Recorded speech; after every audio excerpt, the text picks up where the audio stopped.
Schemes of assistance by entrepreneurial support at national, state, district level organization. सबसे पहली बात जो हमें समझने की है कि गवर्नमेंट की तरफ से छोटी छोटी हमें जो फैक्ट्रीज होती हैं या इंडस्ट्रीज होती हैं वो उनको चालू करने के लिए गवर्नमेंट की तरफ से फाइनेंस हेल्प किया जाता है या फिर रॉ मटेरियल सप्लाई किया जाता है। इस तरीके की जो फाइनेंशियल एड्स हैं वो गवर्नमेंट अपने माध्यम से छोटी छोटी स्कीम्स चलाकर छोटे छोटे जो इंडस्ट्रियलिस्ट हैं या जो नए नए उद्योग अपने पैदा करना चाहते हैं उनके लिए करती है।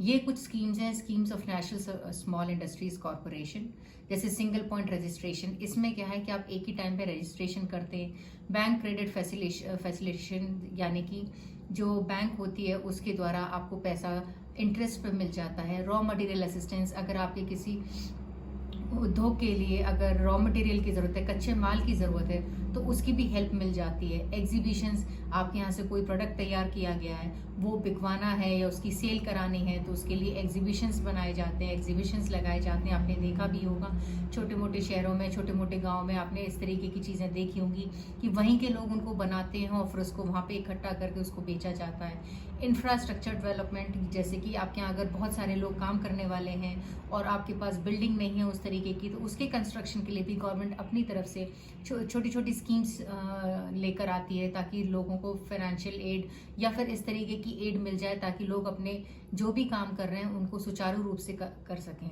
मार्केटिंग इंटेलिजेंस सर्विसेज, जैसे मार्केट की जानकारी अगर आपको नहीं है कि मार्केट किस तरीके से चल रहा है, आपको मार्केट के बारे में जानना है कि अगले 6 महीने में मार्केट अप जाएगा या डाउन जाएगा, तो उसकी भी जो जानकारी लेनी होती है वो भी बहुत आसानी से मिल जाती है।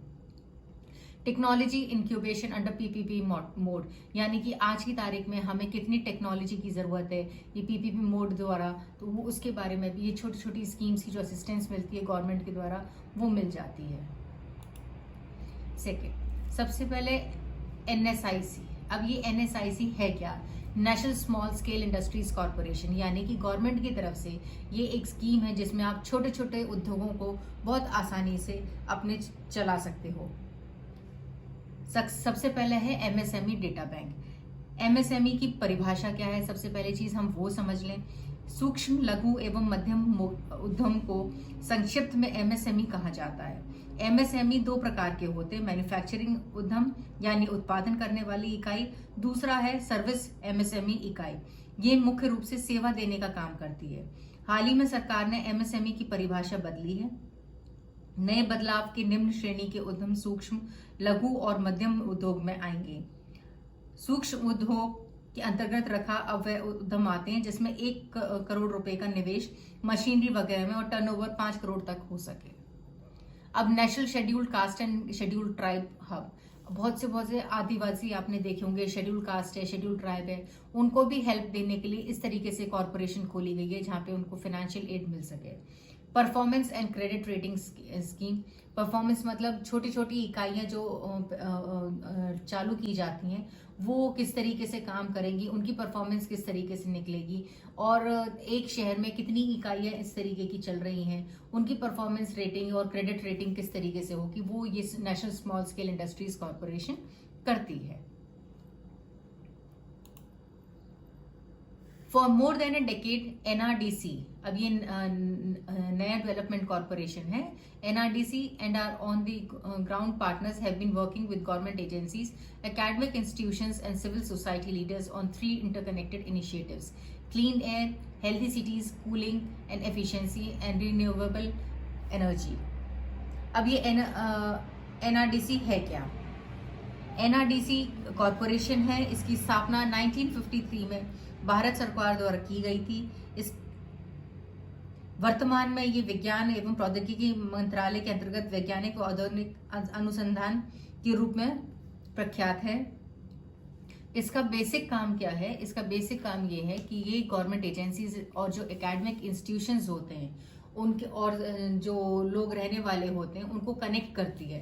वो ये कोशिश करती है, ये कॉरपोरेशन ये कोशिश करती है कि लोगों को स्वच्छ हवा मिले, क्योंकि आजकल इतनी सारी इंडस्ट्रीज बनी हुई हैं सिटीज में, इतना ज़्यादा पोल्यूशन है, ताकि उससे क्लीन मिल सके, क्लीन एयर मिल सके, लोग अच्छी हवा ले सकें, कूलिंग एंड एफिशिएंसी, जितना आपका ठंडा रहेगा इंडस्ट्रीज उतनी एफिशिएंसी बढ़ेगी, और जो भी वहाँ पे वेस्ट निकलता है या कोई भी चीज़ निकलती है उसको हम बेटर तरीके से कैसे इस्तेमाल कर सकते हैं, अपनी एनर्जी को कैसे यूटिलाइज कर सकते हैं, वो हमारे किस काम में आ सकती है, ये एनआरडीसी का काम होता है। Assistant for strengthening of training infrastructure of existing and new entrepreneurship development institutions, यानी कि गवर्नमेंट की तरफ से इस तरीके भी असिस्टेंस दी जाती है जहाँ पे जो लोग काम कर रहे होते हैं इंस्टीट्यूशंस में या तो उनको बहुत अच्छी तरीके से ट्रेनिंग दी जाती है ताकि आज के हिसाब से या आज के रिक्वायरमेंट के हिसाब से वो ट्रेन हो सकें और अपना बेस्ट दे सकें। The scheme will be implemented by the Small Industry Development Organization (MSME) which has the responsibility of promoting and developing the MSME sector in the country through state government and union territory. यानी कि जो MSME sector है उसको help करना, उसको promote करना state government के द्वारा भी, क्योंकि राज्य सरकार का बहुत योगदान होता है। अगर कोई छोटी इकाई बनती है, कोई छोटी इंडस्ट्री वहां पे बनाई जाती है किसी प्रदेश में, तो ये राज्य सरकार का बहुत उसमें योगदान होता है, क्योंकि वो ही फाइनेंस कॉर्पोरेशन, एसएफसीज का मतलब है स्टेट फाइनेंस कॉर्पोरेशन, तमिलनाडु में ये सेटअप हो रखा है 1949 में, और इसका मेन एम ये होता है छोटे छोटे इन्वेस्टमेंट जो फैक्टर्स हैं उनको प्रोवाइड करना। TCOs, the total cost of ownership is the purchase price of an asset plus the cost of operation, यानी कि जो लागत है बनाने की और उसको मार्केट तक लाने का जो पैसा होता है उसको टोटल जब हम कर देते हैं उसको कहते हैं total cost of ownership. Assessing the total cost of ownership represents taking a bigger picture look at which the product is and what its value is over time, यानी कि जब हमने कोई प्रोडक्ट बनाया था तब उसकी लागत क्या थी और उसके बाद उसको जब हम मार्केट तक लेकर आए तब उसकी लागत क्या थी। KVIP is charged with the planning, promotion, organizing and implementation of programs for the development of khadi.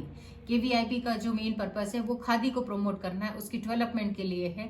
And other village industries in the rural areas, ज्यादातर गांव देहात में, विद द फाइनेंशियल का support of khadi and village industries commission, यानी कि village industries khadi and village industries commission जो उसके द्वारा फाइनेंशियल सपोर्ट प्रोवाइड करना जो खादी को बनाते हैं और खादी को मार्केट तक लेकर आते हैं। TBI, a technology business incubator. TBI is a type of business incubator focused on supporting startups which use modern technologies as the primary means of innovation. Organizations under the title of Technology Business Incubator often receive funding or other forms of support from the national government. एक तरीके से business incubator है जिसका main काम ये होता है कि मॉडर्न टेक्नोलॉजीज को प्रमोट करना और नई नई मॉडर्न टेक्नोलॉजीज को इम्प्लीमेंट कराना। Science and technology entrepreneurship park, आए दिन आजकल आपने देखा होगा बड़े बड़े शहरों में आजकल साइंस और टेक्नोलॉजी के पार्क्स बहुत बन रहे हैं, ताकि उससे ये होता है कि जो बिजनेस शुरू करने वाला है वो एक बार इन चीज़ों को अच्छी तरीके से समझ लेता है उन जगह जाके, और उसको पता चल जाता है कि आज की तारीख में साइंस कितनी डेवलप कर चुकी है और उसको किस टेक्नोलॉजी की रिक्वायरमेंट है। Technology parks enable interaction of groups of academic and research institutions and small business incubators and technology business incubators, यानी कि इस ऐसी जगह जाकर जो एंटरप्रेनर्स होते हैं उनका इंटरेक्शन होता है लोगों से और जानकारी बढ़ती है, और जिन लोगों ने नई नई खोज करी हुई होती है, रिसर्च किया होता है, कुछ पढ़ा हुआ होता है, उनसे मिलने के बाद उनकी जानकारी और उस पर्टिकुलर फील्ड में बढ़ जाती है जो कि उनके बिजनेस प्रोसेस में फिर ज्यादा काम आती है।